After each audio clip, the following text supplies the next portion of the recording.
ultimately, what I watched happen was I watched it go from the profit being the heavy end of it, and the potential punishment in comparison to the profit, it was basically worth it.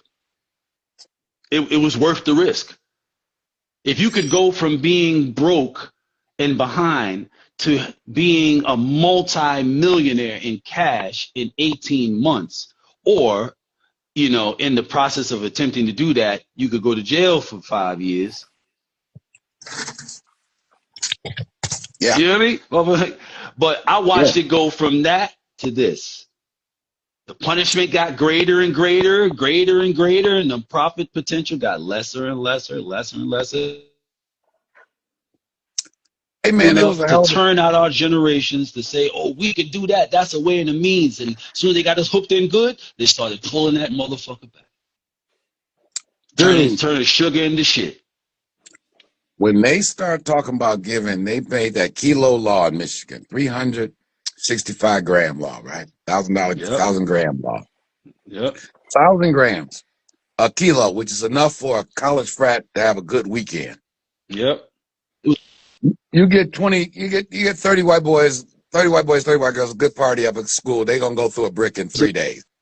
Yes, okay. Sir. And they start saying that one brick, if you get caught with it, was life, mandatory life with no possibility of parole. You're telling me for $25,000, perhaps wholesale, worth of narcotics, you will lock somebody up for the entirety of their life? That made no motherfucking sense, bro. Dude, as opposed to the generation before them, that was selling thousands of kilos of heroin. And niggas was, if they did have to go sit down, we're getting 8 years, 10 years. That's right. That's right. And they wasn't taking all your fucking money and all your shit. No forfeiture. Nigga that made $30 million. He got an apartment building, half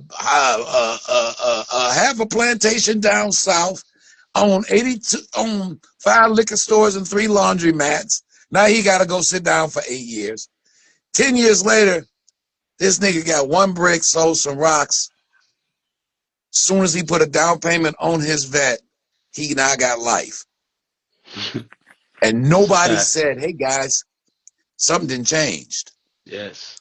This shit is something changed. Something changed, yeah. Yeah. We were talking about in the early 2000s when when our elders and our contemporaries started saying, because they were slamming our contemporaries at this point, when they started saying, yo, the game is dead, yo, the game is dead. And that word came out of the prisons to the street. The game is dead, but the game is dead. Because they not only were dealing with some outrageous, disproportionate to their offense type punishments, but they were also in the system seeing what was happening on this side or their side. And they were like, yo, you know what my uncle told me? He said, I said, I said, so what's up? What they know? This is the first time I'm talking to them after the feds grabbed them. And it might have been like 90 days. Somebody says he sends me a message. He wants to talk to me. I'm like, all right, tell him I'll be at this number at exactly 9 a.m., not 9:01, 9 a.m. I'll be at this number. I showed up at that place I showed up at that place around 6:30 in the morning and just slinked around until 8:59 and 59 seconds. And then slid up in that motherfucker spot through the back door, hoodied up and all that, whatever. Bong. Yeah, he called. We talked. I said, so what's that? He said, yeah, you know, it's fucked up, you know, but, you know, yeah, you're gonna be all right. You know what I mean? I said, okay. Well, he said, oh, they know everything. I said, so Do they? I said, did they know who I am? He said, oh, they know who you are. They know who you Oh, are. yes, sir. They just don't know what you look like. They got no pictures of you. That was on purpose. Yeah. And I said, okay, well, he said, just move like you move, you know, move like you move. And know this, there's more motherfuckers out there working for them than there are that aren't. He's not a man of hyperbole. If he said something, he meant exactly what he said. This man has 6 fucking degrees, including psychology, law, business, and He ain't short on IQ. not at all. And he'd been that motherfucker for 30 years. That motherfucker for 30 years straight. So when he said that there's more motherfuckers out there working for them than there are that aren't, I was already a hyper vigilant person. I was quite paranoid. Quite paranoid. That's why nobody knew where I lived. On that note, though, you do realize, I'm sorry to interrupt, but you do realize how fortunate, like, I'd be like, well, obviously everybody know you shouldn't sell drugs to people you don't know, right? Right. But then I thought about it. I'm really fortunate because everybody I knew sold drugs. So, Right. of course, you know what I mean? We had a built-in advantage. Yes. The chances of us doing a hand-to-hand with the police was going to be real thin because the only people we was going to do hand-to-hand with was people we knew. Plain and simple And fact. fortunately for us, they were all the people you needed to know if you was doing this kind of work. That's right. That's right.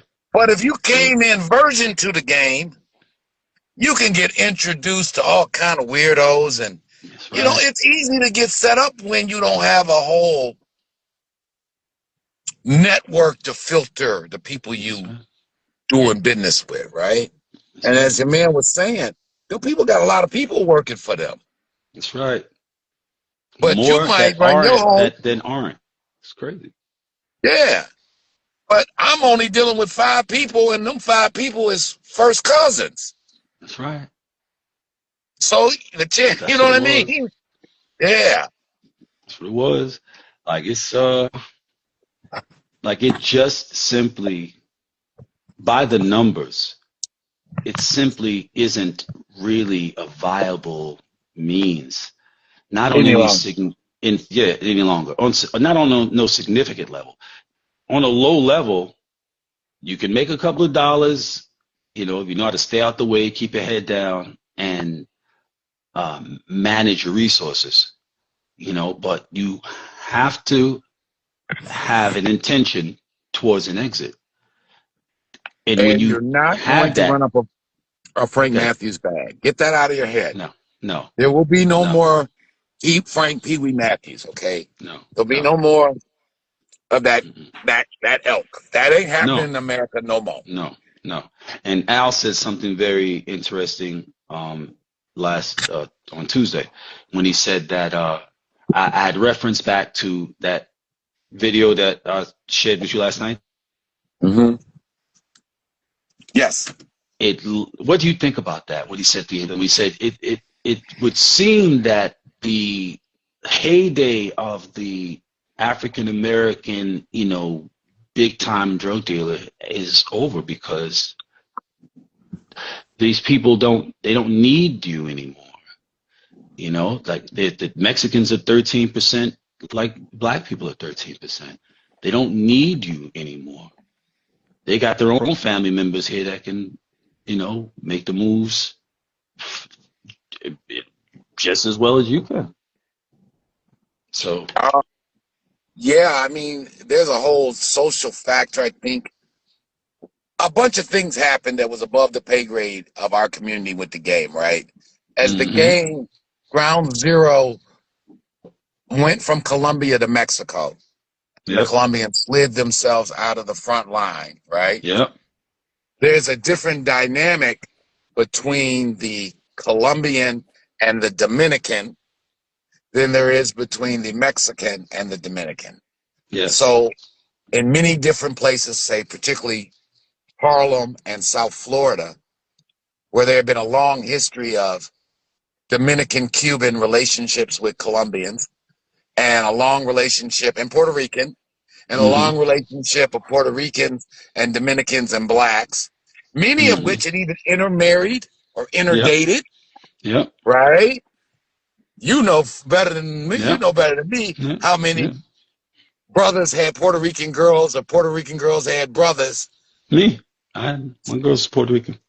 See, so, but I ask brothers all the time, tell me how many brothers you know that date Mexican girls. See what I'm saying? That's a big cultural at the end, because this thing comes down to your network and who you know. In our day, Demetrius and a bunch of other brothers actually had Colombian connects. Yes.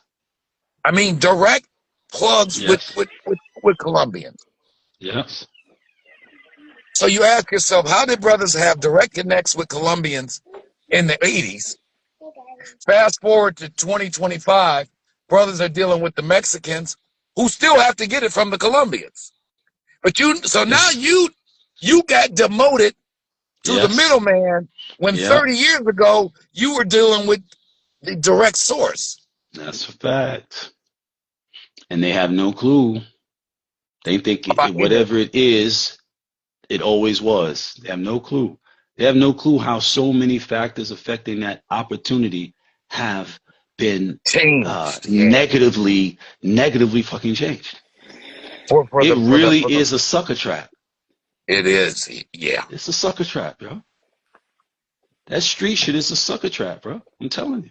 It's a sucker trap. Intended. No, but they say we hating, Cavario. When we say y'all niggas ain't getting no money. You just hating, you OG. You just owe your time didn't pass. Like, no, and that's I truly wish you well. Nothing makes my heart do better than to see young niggas shining. I want y'all to win. No doubt. I know what victory look like, and that ain't what I'm seeing. Right. What I see is a motherfucker doing a fancy dive on a very, very, very high diving board. Twists and turns and corkscrews and summies and tucks and just swan dives, everything. But fool, ain't no water in the pool. Yeah. So it looked good, but it's not gonna end well. No, it doesn't end well, and nobody's even thinking about the end. And nobody's noticed that while all this was going on, prisons were being built at an extreme rate. That's right. I got a little anecdote before I get out of here. I want to just share with your audience. Thank you. I got a friend. Got caught up in that YBI thing. Hopefully he'll be coming home very, very short. YBI's Young Boys Incorporated. Yeah, right. Okay, he's a good guy. Shit went south. Got hammered with life. Think the thing is about to get worked out where, God willing, it'll finally be over. But let's run some math. 40 years. Went in in 85 at 19 years old. Right? Mm-hmm. Just turned 60. Okay. It can get real. Life. You see what I'm saying?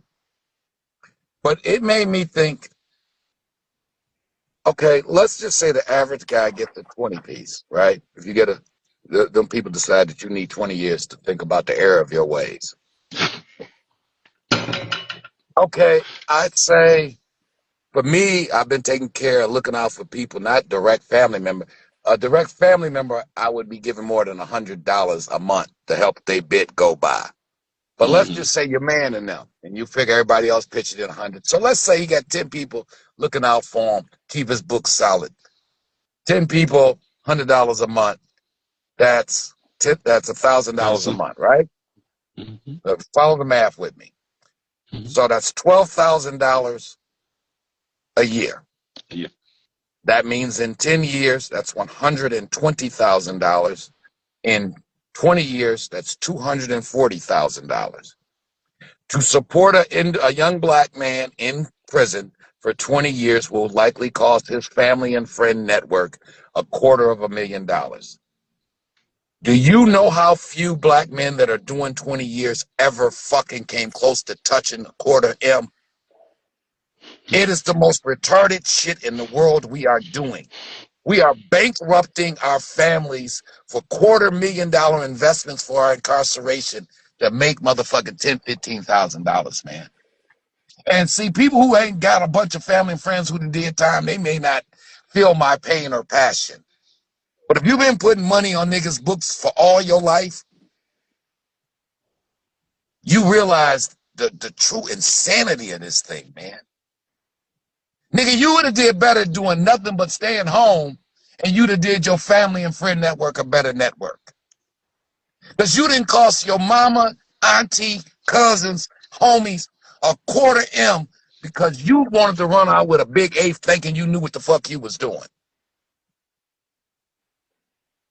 Oh, by the way, let's add on the 40, 50 that you begged us for the lawyer, for the loser case that you had because you ain't know what the fuck you was doing from day one, no way. But we loved you, dumbass, so we paid for the lawyer, and now we've been feeding you since you've been locked up. It's 300,000. 300,000. How much did you profit out the game? Man, I had a good month. I made 15 live. Okay, here we go.